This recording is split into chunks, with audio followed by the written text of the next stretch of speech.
Okay. Slow. I know. Sarah, lean forward so the camera can see you. Okay. Just for 1 second. Yeah, everybody. Everyone wave. Nice.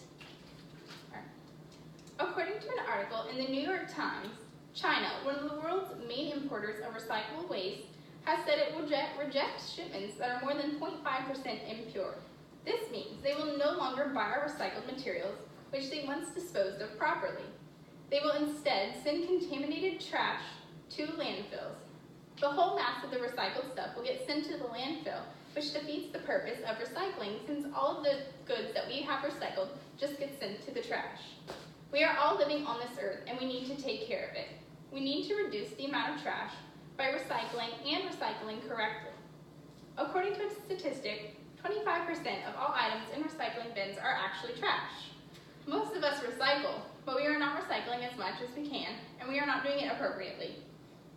Problems with recycling are many, and there is much that we can do and the government can do to rectify these problems. Recycling needs to be done better.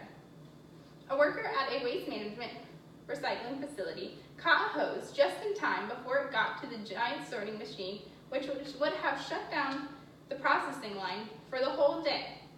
This is new with the seasons changing every day, but every day waste management employees have to sort through plastic bags, dirty food containers, and styrofoam. According to Vice President of Recycling Operations for Waste Management, Brent Bell, recycling contamination has a direct impact on the quality of recyclables entering the commodity markets. So when a product loses its quality, it also loses its ability to be recycled. Roughly 1 in 4 items placed in the recycling container is actually not recyclable. Brent Bell also said that recycles derived from these items, the contaminated goods or recyclables, are being sold for less and are cost higher to process. This is because it costs more to sort the materials and than to just have them already sorted and then put them into use. We are the ones that have to continue to live on this earth for quite some time. We are also the ones who can make a large difference by following through with practices, educating ourselves and both younger and older generations. We have seen how this is a big problem and how it impacts the whole world. Let's discuss some meaningful solutions so we can significantly reduce our trash and recycle better. One large-scale solution is the government putting in programs to educate people on the proper way to recycle and why it is so important to recycle properly. Knowledge is key. Just knowing what can and can't be recycled will stop a lot of recycled goods from ending up in the trash and a lot of trash from ending up in the recyclables. Knowledge will be effective because the lack of it is the main issue at this point.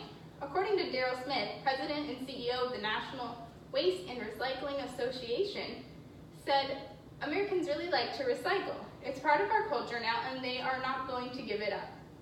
Another person, Ruth Voltaire, said that it's all about education. People are willing to go ahead with it, they just need the information.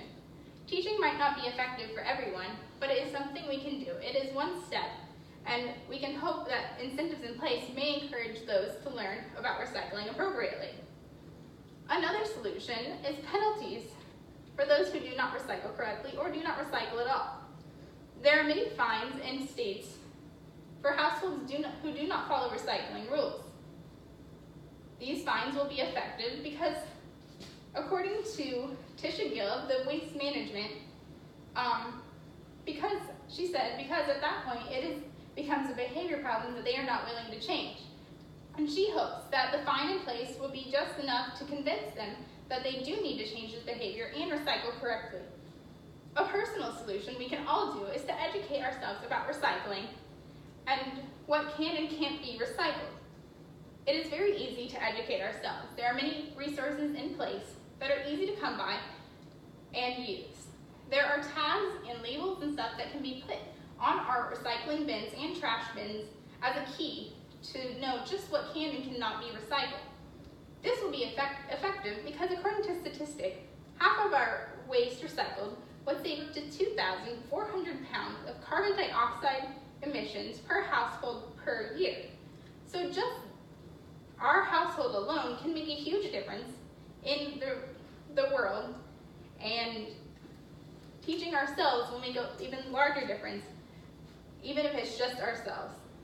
If we do not start to recycle better, then we will have goods that can be recycled, and they will just end up sitting in a landfill where they will slowly decompose and not have the opportunity to be recycled and to be reused.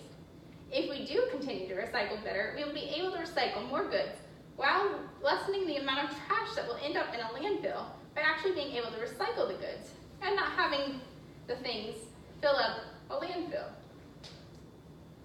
We will need to depend on our government to educate the nation as a whole and enforce some laws and regulations. There are many steps that we can take to do our part. In conclusion, there are many problems with recycling. We don't do it correctly, and many of our trash ends up in the recycling goods, and many of our recycling goods ends up in the trash. There are many solutions we can take also. We can educate ourselves personally and take our own steps to recycle better. But on a larger scale, we can get government involvement to either educate the world and their country about recycling, but also they can set up fines so there is more encouragement to do the recycling correctly and recycle just in general. Trash continues to become a larger problem in our country. It pollutes the earth, it affects life, and it affects the land. It takes up space by having so much trash in our landfill. If we rectify our problems, then there is hope that we can reverse this. If the government does their part by educating people and putting fines in place to encourage people to recycle correctly, then we may be able to solve this problem. At the beginning of the speech, I told you about China, but there are many bigger problems than just recycled being trash. Not only will this trash just sit in a landfill and not have the opportunity to be reused and recycled, but we also may not have a place to send our trash if China decides to no longer take it. If they don't take it, then we will have to find another place to do it. We'll either have to do this ourselves, which would not be as cost effective, and it would take up space in our own country, and it would cause a lot of problems from here that we do not have the opportunity to solve at the moment. But also, if China does not accept our trash, we might have to send it elsewhere. This also may cost more, but by having other places charge us more to recycle our goods. In all, it is much easier to come to the solution ourselves by recycling better and doing our part. Thank you. That's how to do it! 7 minutes and 53 seconds. There was a point in time right before you started doing the conclusion part that I was like, fuck, it was like 5 minutes still. Yeah, yeah. Yeah, I realized that, and I was just like, well, we're just gonna keep talking. Yeah, you killed it. It was like, bake something up, bake something up. Yeah. I was like,